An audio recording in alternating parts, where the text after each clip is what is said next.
వినాయకుడి స్త్రీశక్తి రూపం ఉందని తెలుసా? నెంబర్ 2, అనంత పద్మనాభ స్వామి యొక్క అయోధ్య రామ మందిర నిర్మాణం ఎన్నో వేల సంవత్సరాల నుంచి ఎదురు చూస్తున్న ఒక కళ. 15 దేశాల నీళ్లు మట్టితో ఆలయ నిర్మాణాన్ని నిర్మించారు. Hi friends, welcome to Multimingle info SR facts. Ayodhya Rama మందిర నిర్మాణం ఎన్నో వేల సంవత్సరాల నుంచి ఎదురు చూస్తున్న ఒక కళ. ఈ వీడియోలో ప్రతి ఒక్క పాయింట్ కూడా చాలా అద్భుతంగా ఉంటుంది. వీడియోనైతే స్కిప్ చేయకుండా ఎండ్ వరకు చూసి లైక్ చేసి సబ్స్క్రైబ్ చేసుకోండి.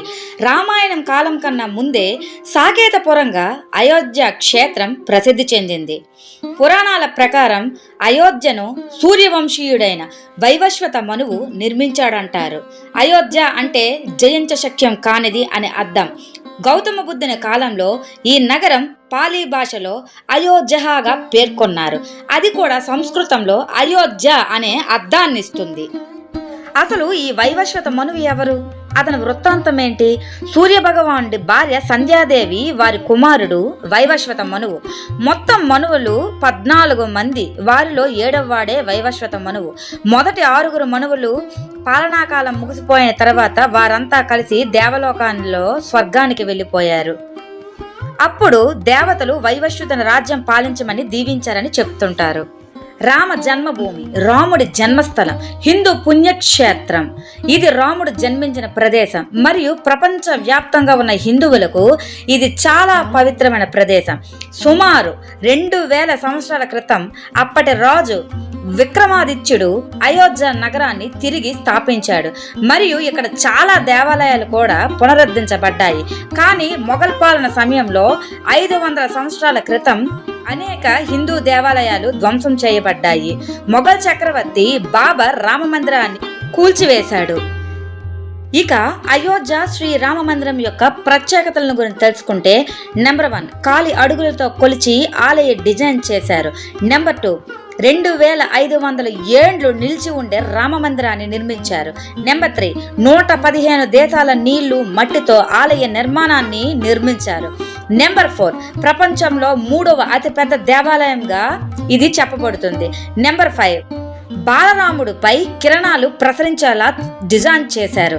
నెంబర్ 6, ఇనుము వాడకుండా ఆలయాన్ని నిర్మించారు. నెంబర్ 7, 27 నక్షత్రాల సూచికగా నక్షత్ర వాటికను ఏర్పాటు చేశారు. నెంబర్ 8, 10 సార్లు తీవ్ర భూకంపానికైనా తట్టుకునే నిర్మాణాన్ని చేశారు. రిక్టర్ స్కేల్ పై చూసేటప్పుడు 10 సార్లు తీవ్రత భూకంపాన్నైనా తట్టుకునేలా నిర్మించారు. అయోధ్య రామ మందిరం 1000 ఏళ్ల వరకు చెక్కు చెదరదు. 1800 కోట్ల వ్యయంతో ప్రతిష్టాత్మకంగా నిర్మిస్తున్న ఈ ఆలయానికి బలమైన పునాది వేశారు. సిమెంట్ బదులు 28 రోజుల తర్వాత రాయిగా మారే మట్టిని ఏర్పాటు చేశారు. 12 మీటర్ల లోతులో 47 లేయర్లుగా పునాది నిర్మించారు. తీవ్రతతో కూడిన భూకంపం వచ్చిన చెక్కు చెదరని 1000 ఏళ్ల వరకు మరమ్మతుల అవసరం ఉండదనేది నిపుణుల మాట.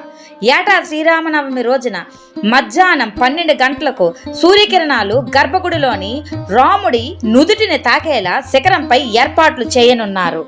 అయోధ్య ప్రాణ ప్రతిష్టకు జనవరి 22వ తారీఖును ఎందుకు ఎంచుకున్నారో తెలుసా? అయోధ్య రామాలయంలో శ్రీరామచంద్రుల వారి ప్రాణ ప్రతిష్టకు జనవరి 22వ తారీఖును ఎందుకు ఎంచుకున్నారంటే, జనవరి 22వ తారీఖు ఉదయం నుండి జనవరి 23 తెల్లవారుజాము వరకు మృగశిర నక్షత్రం ఉంటుంది.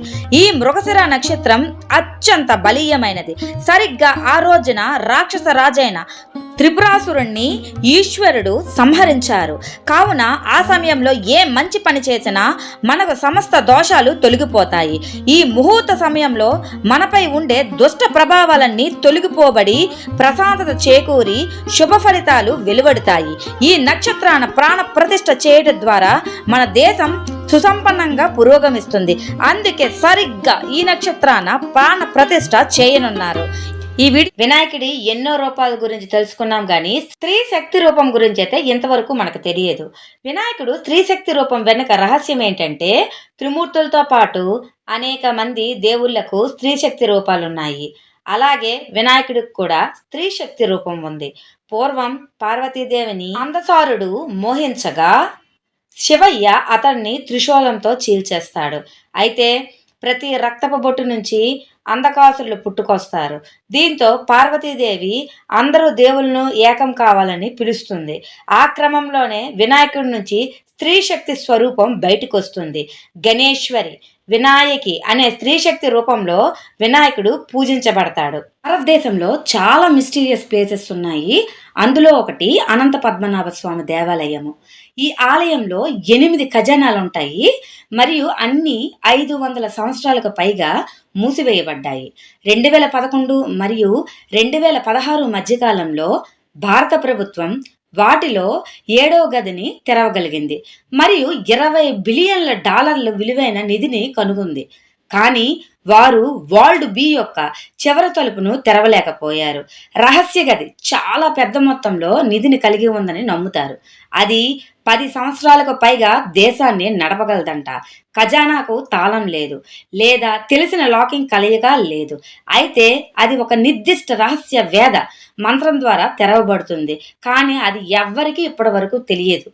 పెరుగుతున్న నంది విగ్రహం యొక్క రహస్య స్థానం ఎక్కడ ఉందో తెలుసా? శ్రీ యాగంటి ఉమామహేశ్వర దేవాలయం ఆంధ్రప్రదేశ్లో ఉంది. యాగంటి అనేది శివుని ప్రసిద్ధ పుణ్యక్షేత్రం. ఆసక్తికరంగా ఇక్కడ ఏర్పాటు చేయబడిన నంది విగ్రహం సంవత్సరాలుగా దాని పరిమాణంలో పెరుగుదలను చూసింది మరియు ఇదైతే అపోహ కాదు. ప్రతి 20 సంవత్సరాలకు ఈ విగ్రహం 1 అంగుళం పెరుగుతుందని భారత పురావస్తు సర్వే అయితే నిర్ధారించింది. వినాయకుడు మహాభారతాన్ని ఎక్కడ రచించాడంటే, వ్యాస భగవానుడు చెప్తుంటే వినాయకుడు గంటం ఎత్తకుండా మహాభారతాన్ని వ్రాసింది మన దేశంలోని చివరి గ్రామమైన మానాలు. ఇది హిమాలయాల్లో ఉంది. జయకావ్యం అనే మహాభారతాన్ని వినాయకుడు రాస్తుంటే పక్కనే ప్రవహిస్తున్న సరస్వతీ నది తన పరుగులు, ఉరుకులు, శబ్దాల వల్ల అంతరాయం కలగకూడదని మౌనం వహించి ప్రవహిస్తుంది. ఈ అద్భుతాన్ని ఇప్పుడు కూడా మనం బద్రీనాథ్ వెళ్ళిన వారు చూడొచ్చు. ఆ ప్రదేశంలో గమనిస్తే సరస్వతీ నది భారతాన్ని రాసిన చోట శబ్దం లేకుండా ప్రవహిస్తుంది. ఆ చోటను దాటగానే గలగల శబ్దం వినిపిస్తుంది.